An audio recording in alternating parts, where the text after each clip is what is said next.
नमस्कार, तुम्ही ट्रकचे ड्रायव्हर का? कुठून तुम्ही कुठं चालले होते नेमकी?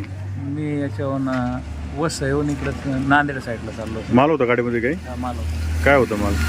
माल बॉक्स आहे इथं, नटबोल्टचं येतं, 20-20 किलोची बॉक्स आहे इथं. बरं, रात्री नेमकी काय झालं, म्हणजे कशी घटना झाली? रात्री मी माळशेजकडून इकडे नगरकडे येताना माझ्या पुढे एक रिक्षा चालला होता आणि समोरून पिकअप आलं होतं भरधाव वेगाने. त्या पिकअपवाल्याने रिक्षावाला उडवला.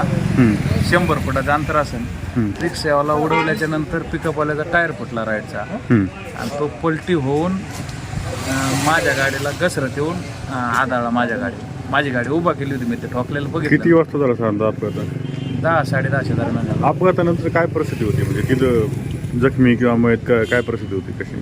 अपघातानंतर मी गाडीच्या खाली उतरलो, माझी उभाच होती, खाली उतरलो. मी पाहिलं कोणाला लागलंय कसं, पण ते रिक्षामधले आहेत ना, डेड बॉड्या खाली पडलेल्या होत्या रस्त्यावर.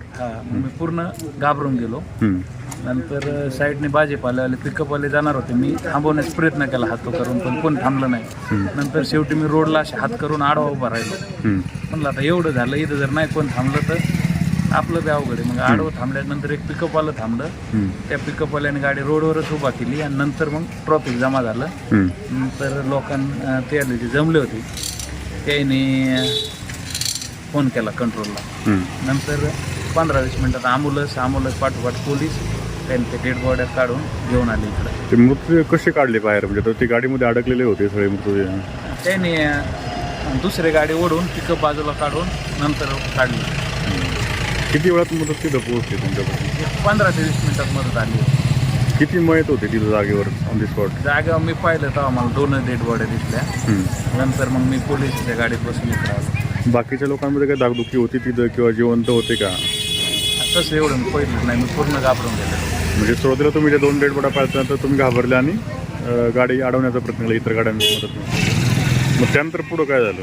त्यानंतर मग मी पोलिसांच्या गाडीत बसलो. त्यांनी मला इथं पोलीस स्टेशनला आणून थांबवलं. मी एकदम घाबरून गेलेलो होतो. त्याच्यानंतर मग त्यांनी माझी गाडी घेऊन आली इथं. रात्रभर साहेबांनी मला जेवायचा बसला.